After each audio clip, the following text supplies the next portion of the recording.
I still remember the sound, the tiny click of the deadbolt sliding shut.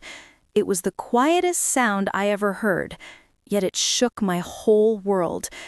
That was the day I changed the locks on my own family. Now, before you judge me, let me tell you something. This wasn't a decision made in anger or pride. It was a decision born out of heartbreak, the kind that creeps in slowly, like water under a door, until one day you realize your home isn't safe anymore, not from strangers, but from the people you love the most. It started months earlier. My son, Marcus, and his wife, Tanya, had been staying with me after they lost their apartment. "Just for a few weeks, Mama," Marcus said, his voice so sincere. "We just need time to get back on our feet." "Of course," I said, "yes. That's what mothers do. You open your heart. You open your home. You give. You trust." But a few weeks turned into 6 months, then 9. The bills started to rise, the fridge started to empty faster than I could fill it, and the warmth in my home began to fade. Tanya barely spoke to me anymore, except when she needed something. And my own son, well, he stopped looking me in the eye. I started to notice little things. My mail opened before I saw it. My bedroom door unlocked when I knew I'd locked it. My savings, money I'd been setting aside for my retirement, was missing small amounts at a time. $50 here, $100 there. Just enough that I doubted myself at first. I thought, maybe I miscounted. But deep down, I knew. The final straw came one Friday evening. I came home from work, tired and sore, and I noticed a for sale sign in my front yard. My heart dropped. I hadn't put it there. Tanya was standing on the porch, arms crossed, looking at me like I was the intruder. "We're just exploring options," she said, smirking. "Marcus says it's time you move into assisted living anyway." Assisted living? Me? I was still driving, cooking, and working part-time at the clinic. I laughed at first, thinking it was a sick joke. But Marcus didn't say a word. He just looked away. That silence was the loudest thing I ever heard. That night, I cried for hours. Not because they wanted my house, but because they had already taken my peace. That was when I made the decision. The next morning, I called a locksmith. When the man arrived, he looked at me with gentle eyes, as if he understood without me explaining. He asked, "Family trouble?" I just nodded. He changed every lock on that house, front, back, and side doors. As he handed me the new set of keys, he said softly, "Ma'am, sometimes you gotta protect your peace like it's your last possession." And that day, I finally did. You know, people say family will always have your back, but sometimes, baby, the knife in your back has your family's fingerprints all over it. After that night, the one where I stood outside my own house holding the spare key I couldn't even use, I started seeing things differently. The signs had been there for years, but love makes you blind, doesn't it? It started small, borrowed money that never came back, a favor here, and I'll pay you next week there. I'd tell myself, that's what family's for, right? But before I knew it, I had become the family ATM, the babysitter, the therapist, and the punching bag, all rolled into one. Then came the phone calls, always at night, always with urgency. "Auntie Clara, can you just help us out one last time?" But one last time turned into 10, and every time I said yes, I lost a little more of myself. I'd come home from work, open my fridge, and find groceries missing. My spare room, a revolving door of temporary stays. And when I gently tried to set boundaries, they called me cold-hearted. Me, the same woman who took them in when nobody else would. But the real breaking point came the day I got that letter. A bill. No, a warning notice from the bank. My own name listed as the secondary guarantor on a loan I never signed. A loan taken out by someone I trusted. someone who had sat at my dinner table and called me Auntie Clara. When I confronted her, she didn't even flinch. She just said, "You got it covered, Auntie. You always do." And something inside me snapped. That was the moment kindness turned into clarity, because love without respect isn't love, it's leverage. And I realized they weren't coming to me because they believed in my heart. They came because they knew I wouldn't say no. So I decided something had to change. I didn't yell. I didn't fight. I didn't even cry. I just started preparing, quietly. I went to the hardware store, bought new locks, and changed every single one of them with my own hands.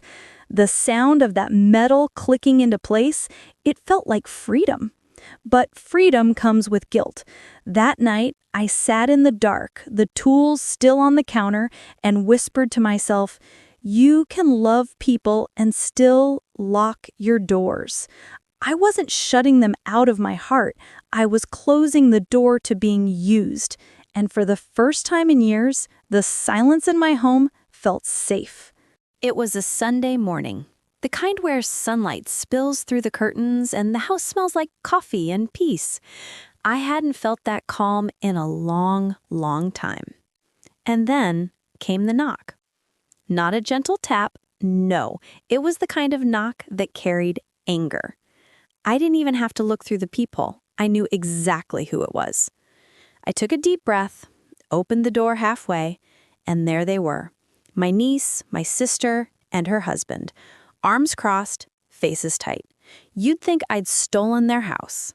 My niece started talking fast, her voice sharp, full of hurt, or maybe guilt. It's hard to tell sometimes. "Auntie Clara, you changed the locks on your own family? What kind of person does that?" I didn't answer right away.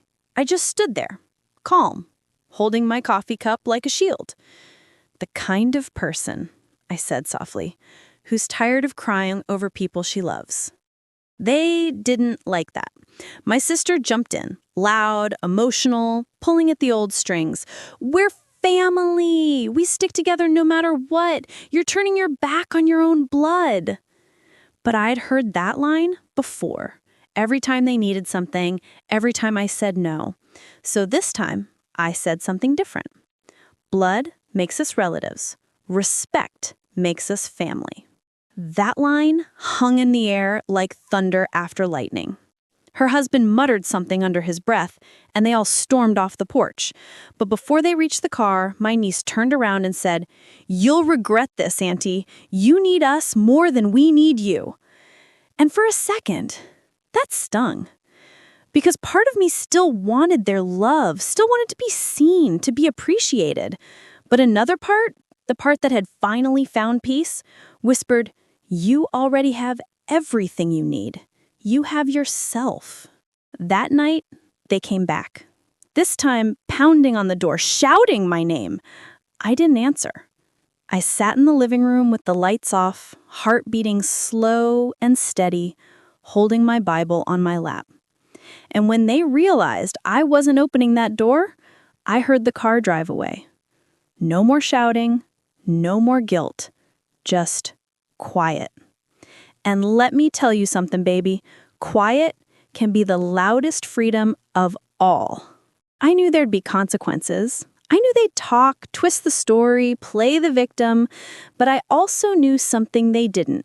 Once a woman learns she deserves peace, she'll never settle for chaos again. The days after that knock felt like walking on a tightrope. Every creak of the floorboards, every car that passed my driveway made my heart skip. I knew they were testing me, seeing if I would crack. And then it happened. A knock at the door. But this time, it wasn't just family. A man in a crisp suit handed me a letter, his expression unreadable. "This is from the attorney, representing your family," he said, almost apologetically. My hands shook as I unfolded the letter. It was full of legal jargon, threats thinly disguised as concern for my well-being. They were trying to declare me incapable of managing my own house, to make me dependent, to take control under the guise of help. I sank into the nearest chair, my mind racing. All the warnings, all the signs, they were leading here. They weren't just disrespecting me, they were weaponizing my kindness, my love, my very home. For the first time, I felt pure, unfiltered anger. Not the petty, heated kind. No, this was righteous, protective fury.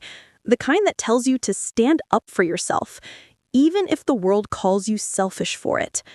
I took a deep breath and called my attorney. Calmly, clearly, I explained everything. The money, the borrowed items, the manipulations, the threats. I had receipts, dates, records, every piece of evidence carefully collected over months. And for the first time, I realized something profound.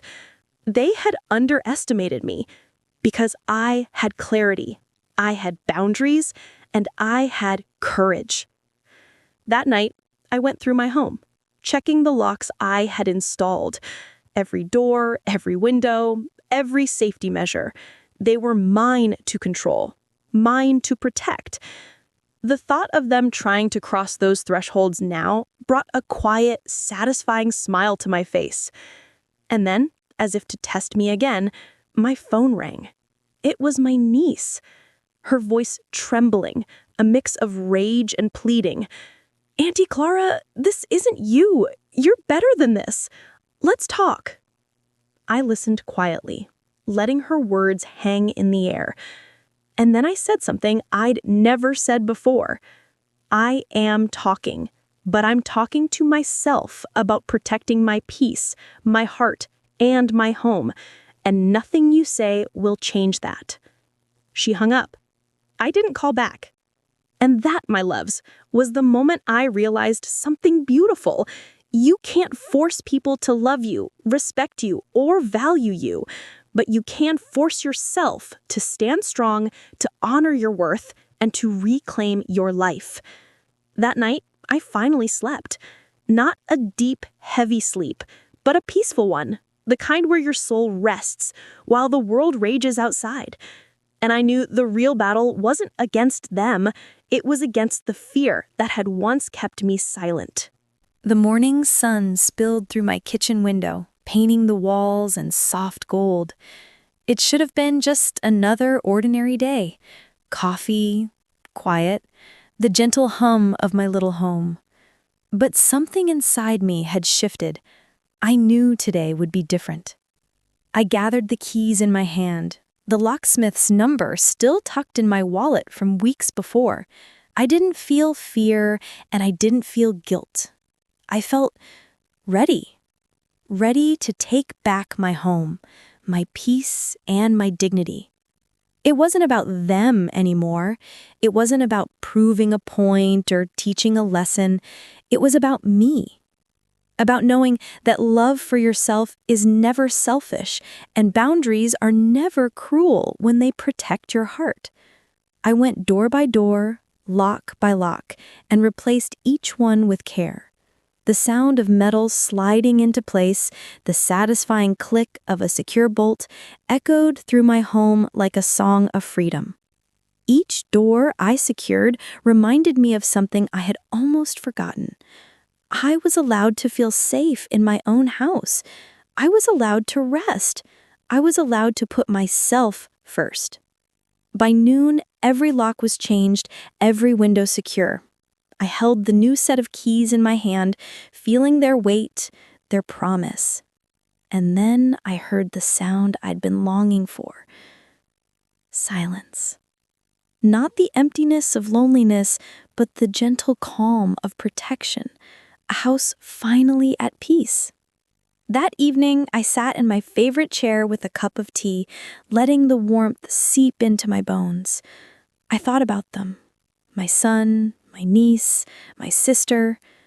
My heart didn't burn with anger. It didn't ache with betrayal. It simply felt clear. I whispered softly to myself, Love doesn't mean losing yourself. Protecting your heart is the kindest love you can give to them and to you. And in that quiet moment, I realized something even more beautiful. The door I had locked was not a wall between me and them. It was a promise to myself that I would never again allow anyone to take my peace for granted, that I could love fully without sacrificing my soul. Sometimes the bravest thing a woman can do is simple: lock a door, and in doing so, unlock the life she was meant to live. And as I sipped my tea, feeling the weight lift from my shoulders, I smiled. Freedom tastes like a soft morning sun, a warm cup of tea, and the certainty that you are enough. Always enough, just as you are. The morning sun spilled through my kitchen window, painting the walls in soft gold. It should have been just another ordinary day. Coffee, quiet, the gentle hum of my little home. But something inside me had shifted. I knew today would be different. I gathered the keys in my hand, the locksmith's number still tucked in my wallet from weeks before.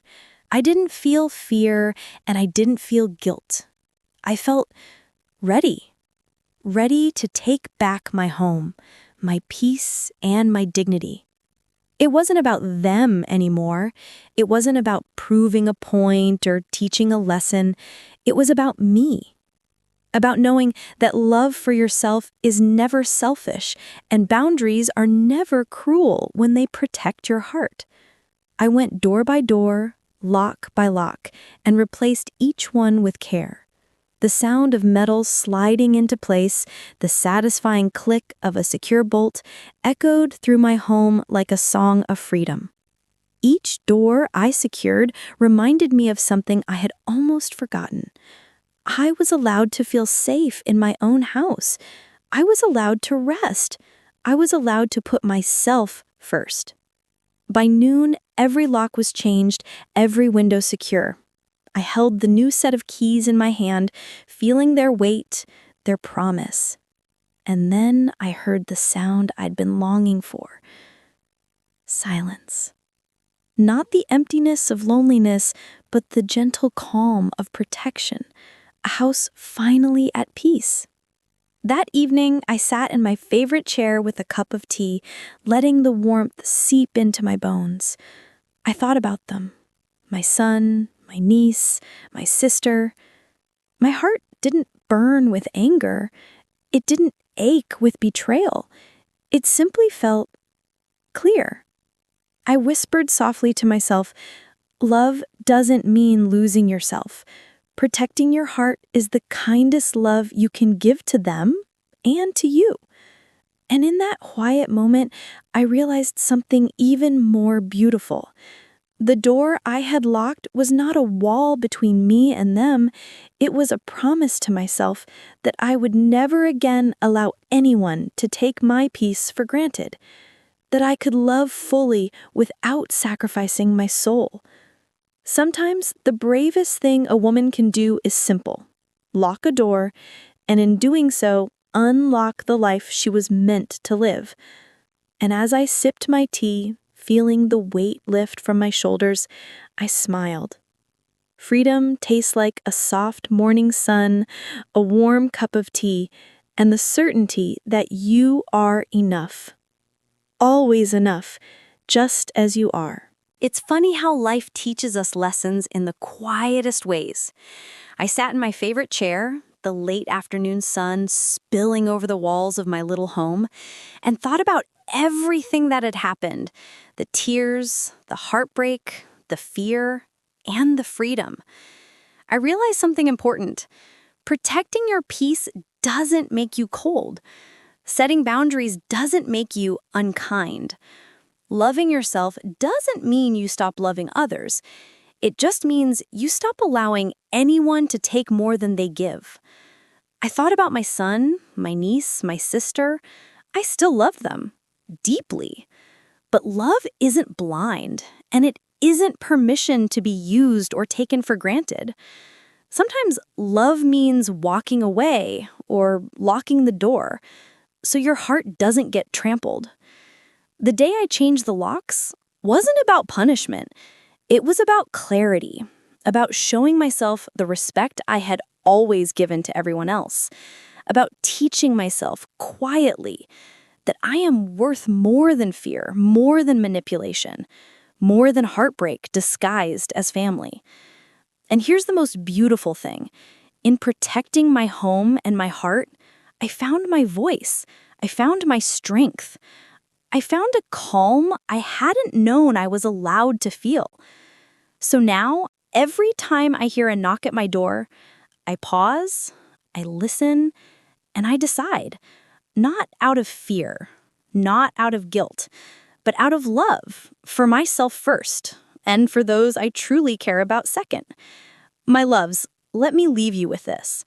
Sometimes protecting your peace means locking the door on those you call family, but it doesn't mean closing your heart.